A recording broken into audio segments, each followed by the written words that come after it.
오늘 본문 말씀 함께 보시겠습니다. 오늘 본문은요, 민수기 35장입니다.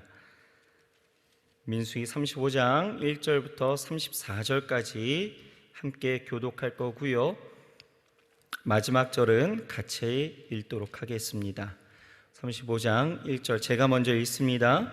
여호와께서 여리고 맞은편 요단가 모압 평지에서 모세에게 일러 가라사대 이스라엘 자손에게 명하여 그들의 얻은 기업에서 레위인에게 과의 성읍들을 주게 하고 너희는 또 그 성읍 사면에 들을 레위인에게 주어서 성읍으로는 그들의 거처가 되게 하고 들로는 그들의 가축과 물산과 짐승들을 둘 곳이 되게 할 것이라. 너희가 레위인에게 줄 성읍들의 들은 성벽에서부터 밖으로 사면 2,000 규빗이라. 성을 중앙에 두고 성 밖 동편으로 2,000 규빗, 남편으로 2,000 규빗, 서편으로 2,000 규빗, 북편으로 2,000 규빗을 측량할지니 이는 그들의 성읍에 들이며 너희가 레위인에게 줄 성읍은 살인자로 피할 도피성으로 여러 그 외에 40이 성읍이라. 너희가 레위인에게 모두 48 성읍을 주고 그들도 함께 주되 이스라엘 자손의 산업에서 레위인에게 너희가 성읍을 줄 때에 많이 얻은 자에게는 많이 취하여 주고 적게 얻은 자에게는 적게 취하여 줄 것이라. 각기 얻은 산업을 따라서 그 성읍들을 레위인에게 줄지니라.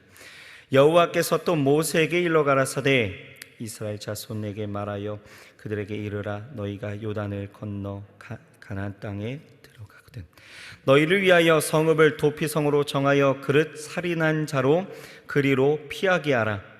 이는 너희가 보수할 자에게서 도피하는 성을 삼아 살인자가 앞에 서서 판결을 받기까지 죽지 않게 하기 위함이니라. 너희가 줄 성읍 중에 6으로 도피성이 되게 하되 세 성읍은 요단 이편에서 주고 세 성읍은 가나안 땅에서 주어 도피성이 되게 하라. 이 6 성읍은 이스라엘 자손과 타국인과 이스라엘 중에 우거하는 자의 도피성이 되리니 무릇 그릇 살인한 자가 그리로 도피할 수 있으리라. 만일 철 연장으로 사람을 쳐 죽이면 이는 고살한 자니 그 고살할 자는 반드시 죽일 것이요 만일 사람을 죽일 만한 돌을 손에 들고 사람을 쳐 죽이면 이는 고살한 자니 그 고살자를 반드시 죽일 것이요 만일 사람을 죽일 만한 나무 연장을 손에 들고 사람을 쳐 죽이면 이는 고살한 자니 그 고살자를 반드시 죽일 것이니라. 피를 보수하는 자가 그 고살자를 친히 죽일 것이니 그를 만나거든 죽일 것이요 만일 미워하는 까닭에 밀쳐 죽이거나 기회를 엿보아 무엇을 던져 죽이거나 원한으로 인하여 손으로 쳐 죽이면 그 친자를 반드시 죽일지니 이는 고살하였음이라. 피를 보수하는 자가 그 고살자를 만나거든 죽일 것이니라. 원한 없이 우연히 사람을 밀치거나 기회를 엿봄이 없이 무엇을 던지거나 보지 못하고 사람을 죽일 만한 돌을 던져서 죽였다 하자 이는 원한도 없고 해하려 한 것도 아닌즉 회중이 친자와 피를 보수하려는 자가 간에 이 규례대로 판결하여 피를 보수하는 자의 손에서 살인자를 건져내어 그가 피하였던 도피성으로 돌려보낼 것이요 그는 거룩한 기름 부음을 받은 대제사장의 죽기까지 거기 거할 것이니라. 그러나 살인자가 어느 때든지 나갔다 하자 피를 보수하는 자가 도피성 지경 밖에서 그 살인자를 만나 죽일지라도 위하여 피 흘린 죄가 없나니 이는 살인자가 대제사장의 죽기까지 그 도피성에 유하였으나 대제사장이 죽은 후에는 그 살인자가 자기의 산업을 땅으로 돌아갈 수 있느니라. 이는 너희 대대로 거하는 곳에서 판단하는 율례라. 무릇 사람을 죽인 자 곧 고살한 자를 증인하는 말 따라서 죽일 것이나 한 증인의 증거만 따라서 죽이지 말 것이요 살인죄를 범한 고살자의 생명의 속전을 받지 말고 반드시 죽일 것이며 또 도피성에 피한 자를 대제사장이 죽기 전에 속전을 받고 그의 땅으로 돌아가게 거하게 하지 말 것이니라. 너희는 거하는 땅을 더럽히지 말라. 피는 땅을 더럽히나니 피 흘림을 받은 땅은 이를 흘리게 한 자의 피가 아니면 속할 수 없느니라. 같이 있습니다. 너희는 너희 거하는 땅 곧 나의 거하는 땅을 더럽히지 말라. 나 여호와가 이스라엘 자손 중에 거함이니라. 아멘. 우리 효화행복 교재 보시겠습니다. 오늘 제목은요, 너희 거하는 땅 곧 나의 거하는 땅입니다. 34절이 요절 말씀인데요, 같이 함께 읽겠습니다. 너희는 너희 거하는 땅 곧 나의 거하는 땅을 더럽히지 말라. 나 여호와가 이스라엘 자손 중에 거함이니라. 아멘. 내용을 함께 읽겠습니다.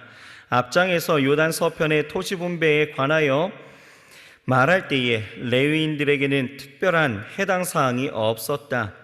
이들은 원래 다른 지파들과 같이 토지 분배를 받지 못하도록 되어 있었기 때문이었다. 그러나 이들에게도 거주할 장소가 필요했다. 이를 위해서 하나님께서 특별한 지시를 내리셨다. 레위인들은 비록 한 곳에 집결된 장소는 아니었으나 각 지파들 사이에서 여러 개의 도성을 마련하여 그 가운데 거주하게 되었다. 그리고 그 도성 근방의 목축지들도 함께 사용하게 되었다. 이 성들은 이스라엘 각 지파가 그들의 크기에 따라 배분하여 레위인에게 주도록 했다.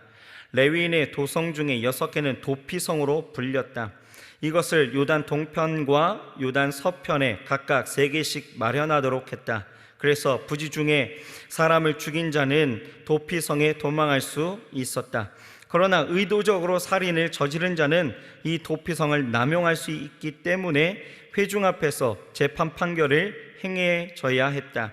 만약 재판의 결정에 따라 무죄가 인정되면 회중은 죽인 자를 도피성으로 들어가도록 하여 피해 복수를 피하게 했다.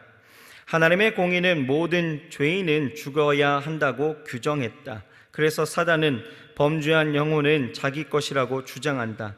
이 죽음의 세력은 매 순간 우리의 생명을 위협하며 우리를 좌절과 깊은 절망 속에 빠져들게 한다. 그런데 죄인들에게 도피성을 마련해 주신 하나님께서는 이제 하나님 앞에 모두 죄인일 수밖에 없는 우리에게도 안전한 피난처를 마련해 주셨다.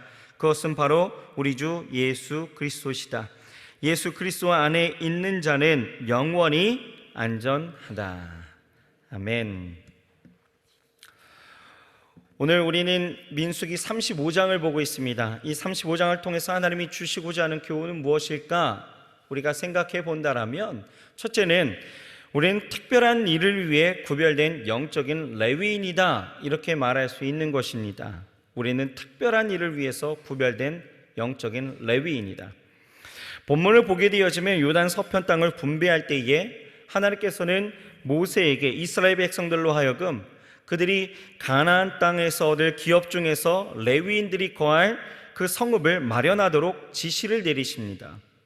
레위인들은 하나의 지파로서 함께 모여 살지 못하고 이렇게 이스라엘 전국으로 흩어져 살게 되었는데요. 사실 이것은 야곱의 가족들이 세겜에 들어갔을 때의 일들이 촉발되어졌던 것들이었죠. 세겜성을 거하게 되어질 때 이 세겜성의 이 추장 아들이 어떻게 합니까? 이 야곱의 딸 디나를 겁탈하여서 레위가 시몬과 함께 세겜성 이 대학살을 주도하게 되었기 때문에 그들이 이러한 결과를 마련하게 되어졌는데, 여기서 레위인이 한 지파로 기업을 받지 못하고 함께 모여 살지 못하며 전국으로 흩어지게 된 것은 우리가 어떤 저주의 차원으로서 이야기보다는 우리가 그런 부족한 자들을 통해서 하나님의 뜻을 이루려는 하나님의 섭리, 즉 흩어지게 하셨지만 구별되게 하셔서 하나님을 섬기는 그 직임을 주셨다라는 것에 우리가 모든 것을 선을 이루시는 하나님의 은혜로 이해할 수 있어야 되는 것입니다. 그렇다면 하나님께서 여러분 이처럼 레위인들을 이스라엘 각처로 흩어져 살게 하신 그 이유는 바로 무엇일까라는 것을 우리가 생각해 본다면, 그것은 이제 각 지파로 퍼져서 각자의 그 영역 가운데서 살아야 하는 이스라엘 백성들로 하여금 하나님의 말씀을 가르치고 또한 그 삶으로서 그들의 양심을 깨우치고 나아가 그들의 위로자가 되게 하시기 위한 것이었다라는 것입니다. 그런 의미에서 생각해 본다면 여러분, 죄인이지만 하나님의 부름을 받고 구별되게 하신 이 성도라는 것은, 성도는요, 세상 속에 파송된 레위인과 같다라고 우리는 이야기할 수 있는 것입니다. 여러분, 우리는 세상으로 흩어진 레위인입니다. 성도들은 자신이 가정에 있을 때 가정으로 파송된 우리는 레위인이라고 생각해야 하는 것이고요, 직장에서는 직장에 파송된 레위인이어야 하고, 또 여러 속해 있는 그 공동체 가운데에서는 그곳에 파송된 레위인이어야 하는 것입니다. 하나님은 우리를 부르실 때 왕같은 제사장으로 부르셨다라고 성경은 기록하고 있죠. 무슨 뜻입니까? 우리는 왕같은 제사장들로서 레위인에게 주셨던 이 사명처럼 마땅히 세상 사람들에게 하나님의 말씀을 가르치고, 또한 삶의 제사를 통해 그렇게 거룩하게 살아가는 그 분별된 그 삶을 통하여서 그들의 양심을 깨우치고, 나아가 이 험준한 세상 가운데서 실패하고 낙심한 자들에게 참된 위로자가 되어야 된다라는 것입니다. 바로 이것이 예수 그리스도께서 우리 성도들에게 명하신 빛과 소금의 역할인 것입니다.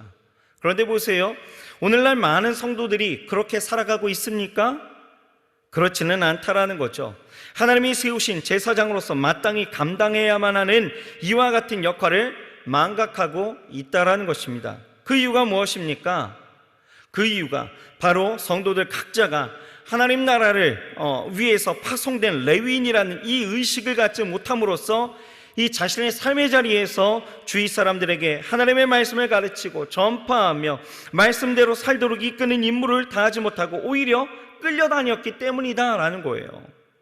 여러분, 우리의 신앙은요, 죄인된 나를 살리시고 죄인된 나를 자녀 삼아주시고 또 죄인된 나를 구별하여 사용하시고자 세우신 그 하나님이 주신 그 은혜를 파송된 자리에서, 내 삶의 자리에서 온전히 흘려보내야 된다는 것입니다.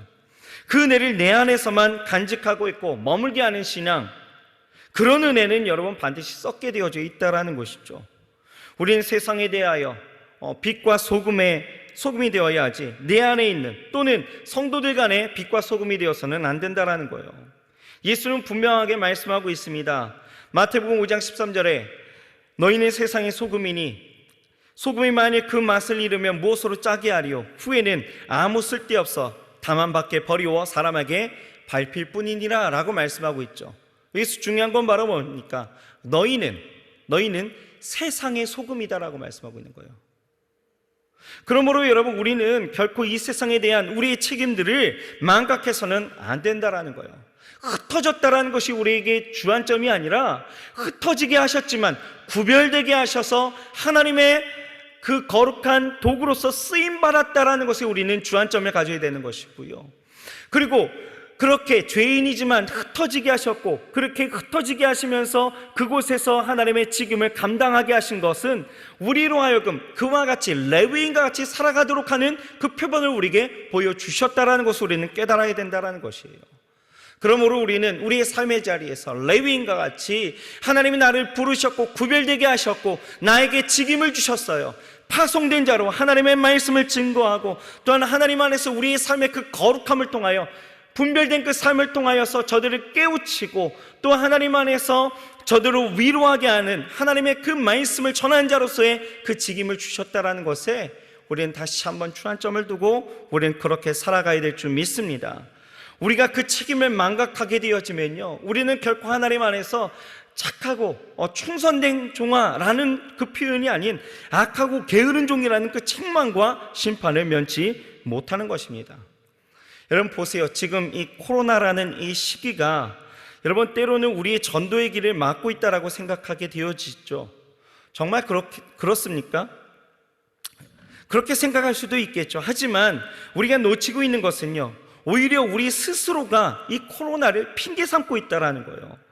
코로나를 핑계하여서 아무것도 하지 않는 레위인으로서의 그 사명과 직임을 감당하지 않으려는 그 심산이 더 큰 문제가 될 수 있다는 것을 우리는 분명히 깨달아야 된다는 것입니다. 우리는 이런 시대에 더욱 우리의 삶으로 하나님을 증거하고 오직 예수께 소망이 있음을 보여주고 그 소망과 위로를 줄 수 있는 레위인으로서의 삶을 우리의 삶의 자리에서 온전히 살아내야 할 줄 믿습니다. 둘째는요, 하나님은 우리의 피난처 되신다라는 것을 우리에게 또 보여주고 있죠. 13절, 14절을 보게 되어지면 하나님께서는 요단강 이 동편과 가나안 땅에 각각 3개씩 모두 6개의 도피성을 만들도록 지시하십니다.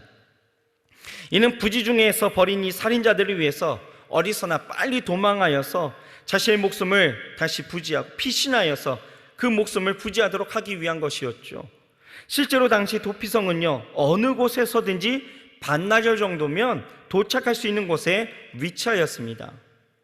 여러분, 도피성을 통해서 우리가 무엇을 느낄 수 있습니까? 무엇을 깨닫습니까? 세상은 여러분 살인자를 향해서 이유와 상황에 상관없이 정신없이 정죄하고 힐난하기에 바쁩니다. 이 정죄하는 것에 대해서 아낌이 없죠. 하지만 하나님은요, 세상과 다릅니다. 하나님은요, 이 살인한 죄를 정죄하기 전에 먼저 어떻게 하셔요? 그들이 죄악으로 부터 다가오는 이러한 결과 가운데에서 벗어나 우선은 먼저 생명을 구하도록 하는, 이런 하나님은 이 자상하시고 배려하는 모습을 우리에게 보여주고 있다는 거예요. 여기서 우리가 깨닫는 것이 바로 무엇입니까? 하나님께서는 지금 이 순간까지도 어쩔 수 없는 그 연약함으로 인해서 죄를 범함으로 고통과 두려움 가운데 있는 자기 백성들이 도피성에 나와서 정죄에서 노연함을 갖고 또 구원과 하나님이 주신 그 평안을 누리기를 원하고 계신다라는 거예요.